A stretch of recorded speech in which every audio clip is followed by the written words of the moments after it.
30 years ago this August, we opened Mission Cliffs.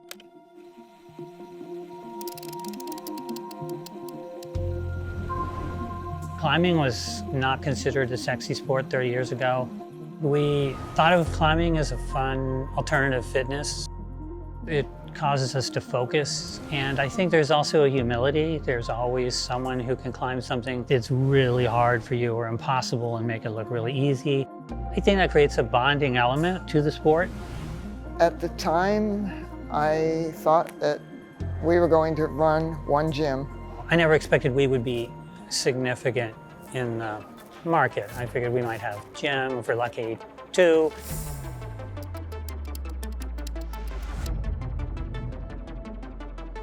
When we started, we were trying to mimic outdoor climbing, where you have cracks mostly and so forth. Sport climbing was coming onto the scene, so climbing was becoming a little more accessible to people than, hardcore Yosemite cracks and stuff. When we were building out, we lived here. We really, literally lived here for days at a time. We just sleep upstairs, take a shower in the bathroom. We started to develop a team where everyone was excited to work together and build a community. When you open a new gym, it's all about the environment. What kind of community do we want to have? We don't really necessarily create a community. We're there to nurture a community that's already forming. That culture, it's not just for the business of climbing, it's for climbers, by climbers. We have a lot of people that have been coming here for a very long time, and it's been multi-generational. They met their friends here, met their partners here, they bring their kids here. Community is really strong, and that's the one thing that hasn't changed. The people I see in the gym, that's changed. I think belonging is more than just being invited into a space, but feeling like that space allows me to show up fully and in my whole self, whatever that looks like. You can go to any of our locations and you can get a completely different vibe there, but they're all the same kind of community. Everyone here is so passionate and talented.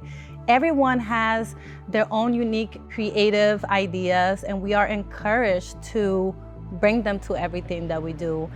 We have a really solid team of people in the background that people don't know and don't see. And a lot of them are people who started, like me, belaying kids' birthday parties or working the front desk. That makes Touchstone's culture unique. I think it's really special and interesting when a company can be around for a really long time and still have structure, but also still have freedom and the opportunity to pilot new things and be innovative.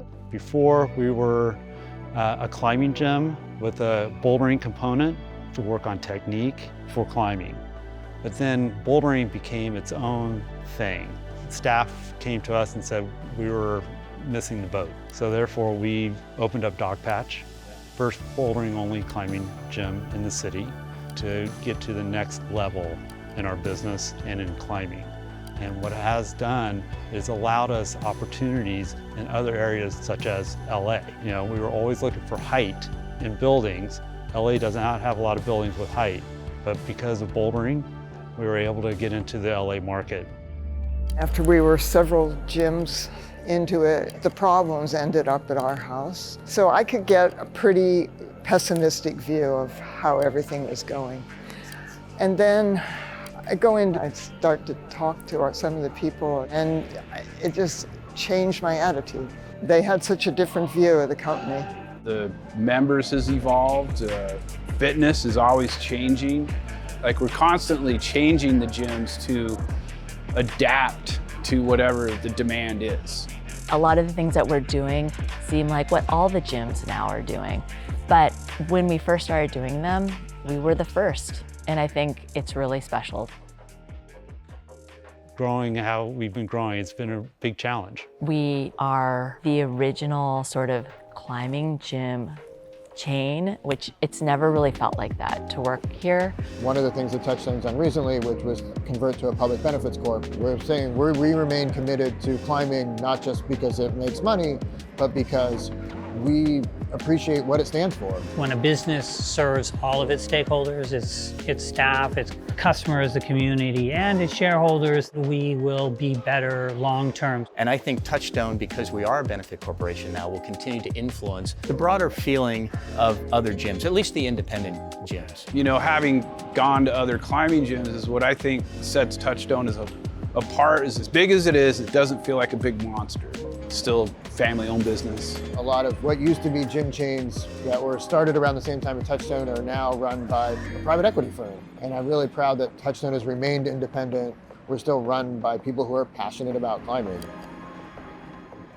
I don't think a lot of people go into these old buildings and retrofit them. They'll just start with a building from the ground up. Because we're in the Bay Area where there's just not a lot of room to do that, it's expensive. It's a big endeavor, but the result is amazing. When I think about the future of climbing, I'm excited to think about how much focus we will have on mental health and inclusivity, making spaces for people who have been previously marginalized and people who historically didn't have access to rock climbing, whether it's indoors or outdoors. Everybody who comes to the gym, there's like this understanding around wanting to support each other, wanting to build each other up. And it doesn't matter who you are, where you're coming from, body type, age, there's no restrictions. At the end of the day, when you go into one of our gyms and everybody's there having a good time climbing or using the fitness facility or taking classes, we feel that they come into an environment where it's a fun environment, an exciting environment, a comfortable environment, an inclusive environment. I mean, it's really exciting to be here 3 decades later. In 30 years, I'm hoping that we stay true to the outdoor philosophy and the business, it's living on its own.